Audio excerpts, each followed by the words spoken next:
with Kyle Evans.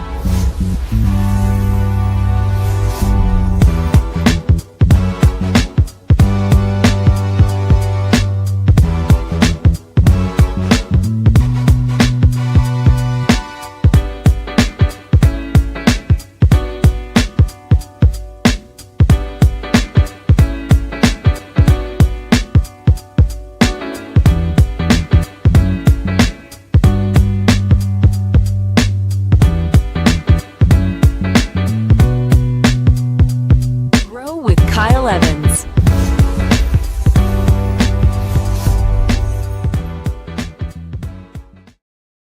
Good morning, ladies and gentlemen, boys and girls, people of the internet. Happy Wednesday to you. We are in November now, cruising through the end of this year.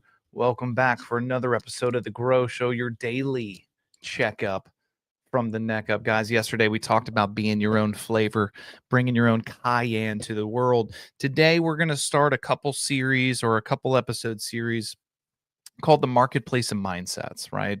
Like the 6 inches between our ears is going to dictate not just our personal life, not just our joy, but also our sales, our businesses, our growth at home and abroad.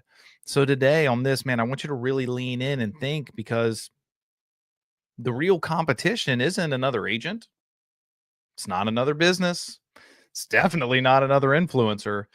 It's the voice inside your own head. Every day we step into the same marketplace. There are two currencies at foot: skill and your mindset. Skill gets you seen, but your mindset keeps you standing. Today, I want to start with the most dangerous mindset, in my opinion, of all, is scarcity. Here's why. Scarcity looks practical. It's alluring because of its practicality. It sounds responsible. Oh, if we do that. No. Underneath, it's fear wearing a spreadsheet. Come on now. Let's talk about what that sounds like. Today, we're going to talk about how it can sabotage your growth. And one of the things that I think we leave out is, how are we going to rewrite it? We're not just going to call it out. We're not just going to name it. We're going to figure out what we need to do to actually tip the scales into abundance. So let's start with how it actually sounds. What is scarcity? How does it actually sound? What I think most people miss it as is it lulls you to sleep. Because scarcity doesn't scream. That's the wild part. We think of scarcity, we think of fear, we think of screaming. Halloween just passed, right? But scarcity, it actually whispers. More often than not, inside your noodle, inside your noggin, it may sound something like this: I'll hire when I can afford it. I'll hire when I can afford it. Hey, let's just wait until the market stabilizes. Hey, Bubba, let's just wait until the market stabilizes. I don't want to spend that much on marketing right now. Guys, it can sound like logic. It really can. I fall trap to this sometimes, but it smells like fear. Scarcity can keep us busy doing tasks instead of actually building leverage. It has us chasing deals instead of designing strategy. I have been in this spot more times than I care to count. It can have us chasing the next thing, chasing the next deal, instead of designing a strategy that will actually help us win, that will actually help us grow. In real estate, scarcity agents tend to live in reaction. Every phone call is survival. Every lead feels like the last one. Every commission check feels like oxygen. Agents who are living in abundance, they move differently. Agents living in abundance, they operate from a vision, from a plan, not from victimhood. They're not chasing money. They're chasing mastery, because they know when you chase mastery, the money comes. Scarcity asks questions like this: What if it doesn't work? What if it doesn't work? My mind now goes to this. What if it does? What if it does? What if it works out? What if that dream, what if that goal, what if that plan works out? Can we live for 1 second in the benefit of possibility instead of the benefit of doubt?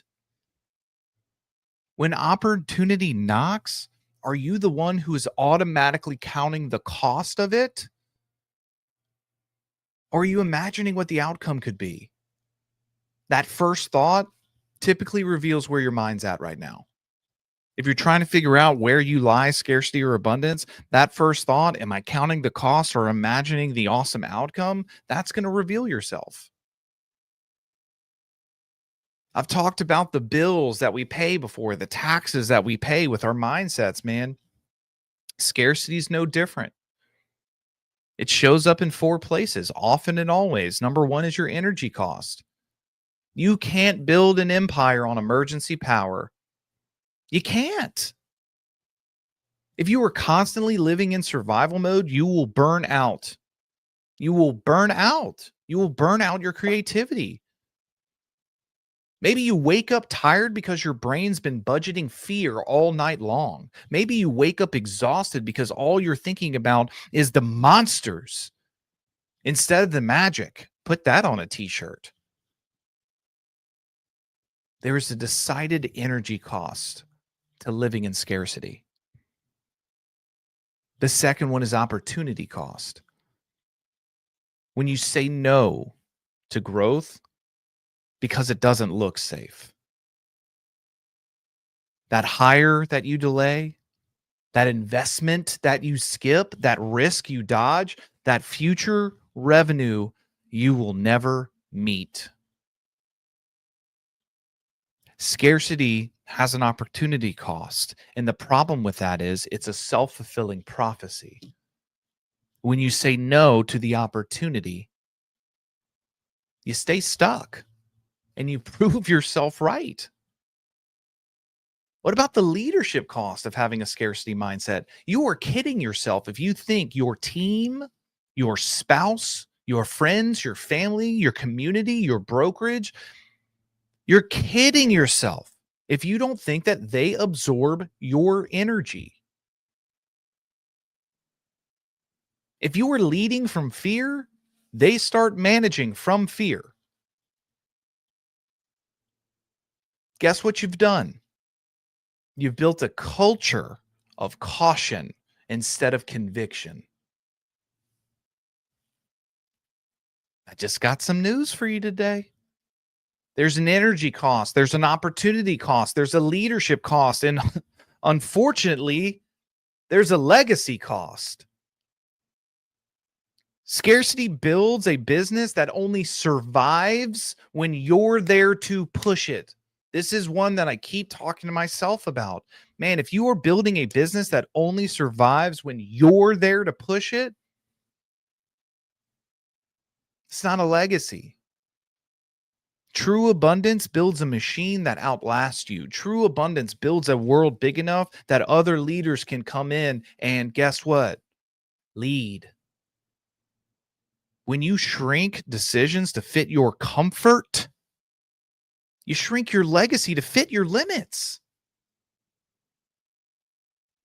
The true problem is that scarcity feels safe today, but it costs you everything tomorrow. My God, it feels so comfortable, so good, so safe, so known, but it's costing you everything that you could be tomorrow, next year, 10 years from now. There is a legacy cost. Make no mistake. What we think turns into what we become. If you are thinking and living in scarcity and fear, that's what you're going to become. I don't care what the market's doing. I don't care what the politics are doing. I don't care what your neighbor's doing. I don't care if they boo you. I don't care if they don't support you. Because I've seen what they applaud for. If you want to lead the orchestra, you got to turn your back on the crowd. There's this psychology behind scarcity. I get asked this question from smart people. They say, why do I get stuck in scarcity? Because fear feels responsible. It feels responsible. It feels like the wise choice sometimes. A lot of times, the smarter, the more pragmatic, the more logical the person I coach, the harder it is to get them out of scarcity because fear feels responsible. It's like a warm blanket. It makes sense. But the truth is, often we confuse caution with wisdom. We convince ourselves that playing small is being prudent. Psychology says that human beings crave certainty more than success. I know you feel me when I say that. Humans crave certainty more than they crave success. They want success, but the actions that they take are only willing for certainty.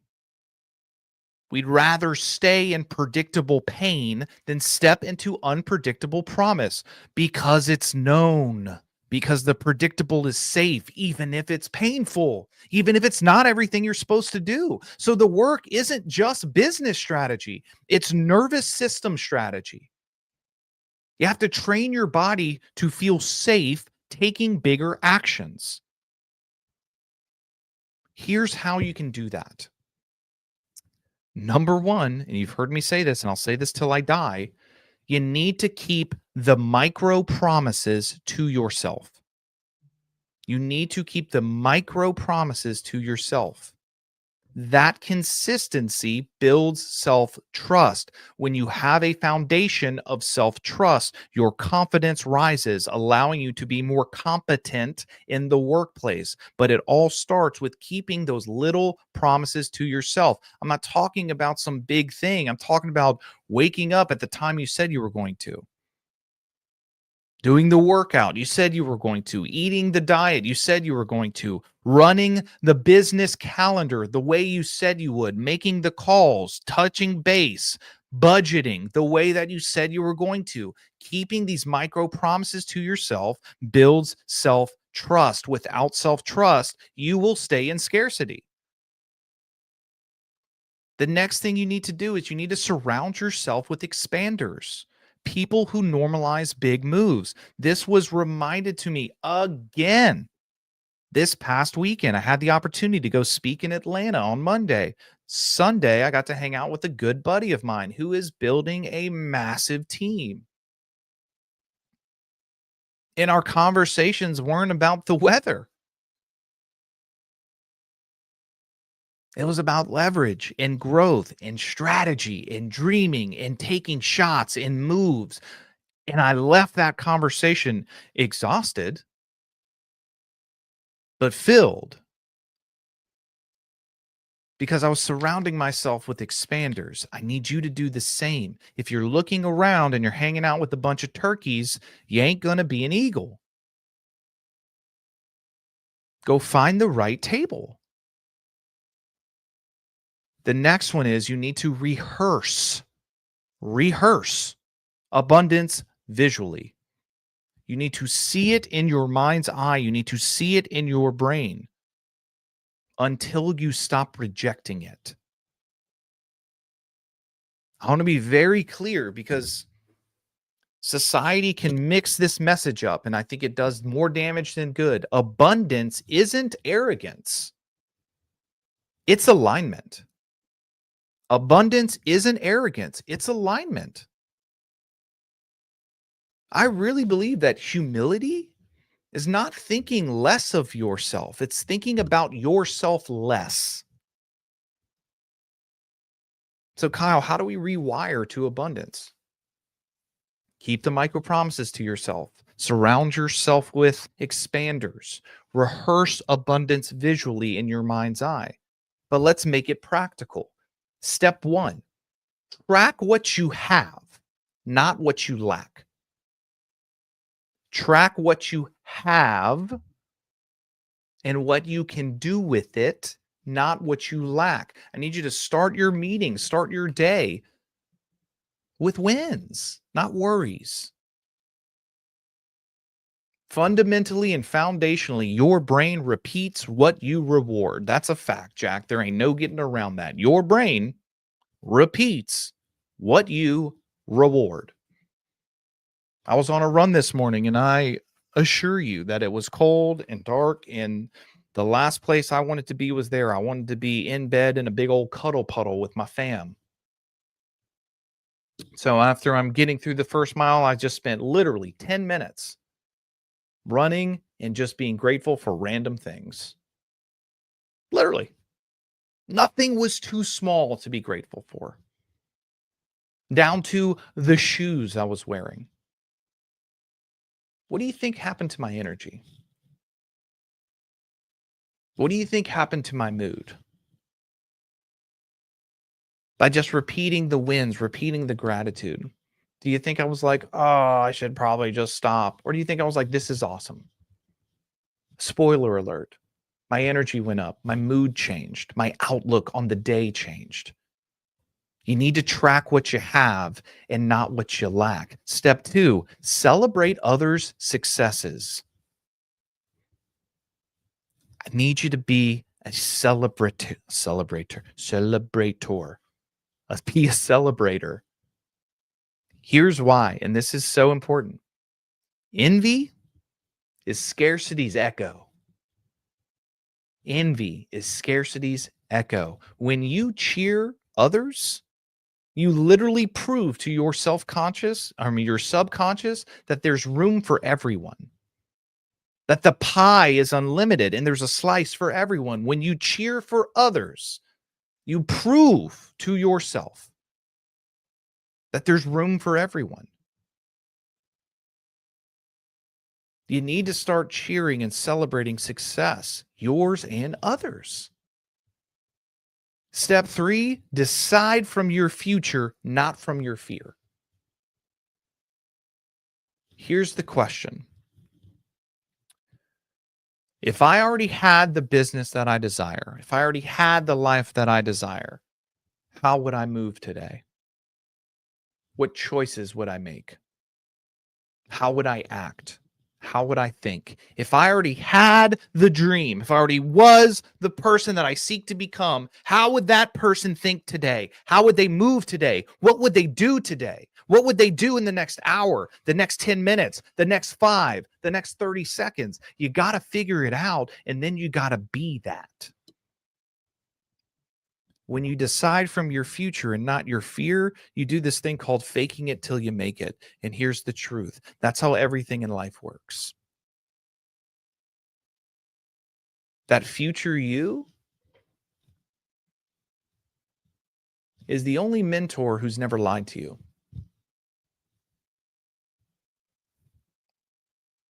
How about them apples? I want to be very clear. Abundance isn't ignoring risk. There's nuance to this. It's not ignoring risk. It's anchoring to a vision that's stronger than your fear. Ladies and gentlemen, boys and girls, markets rise. Markets fall. Mindsets decide who survives both. Scarcity sells short-term comfort. Abundance sells long-term calm. Scarcity sells short-term comfort. Abundance sells long-term calm. The world doesn't need more frantic entrepreneurs, more frantic salespeople. It needs more leaders who move from faith, not fear. So as you step into your week, remember every conversation, every decision, every post, every pitch, every thought, you are broadcasting either lack or leadership. My desire for you is to choose leadership. My desire for you is to choose abundance. Faith talks in vision. If you can take one thing from this call this morning, if you can take one thing from your checkup, from the neck up, remember that scarcity feels safe today, but it costs you everything tomorrow. Abundance isn't optimism, it's ownership. I love you. I mean it. And I'll see you bright and early tomorrow morning.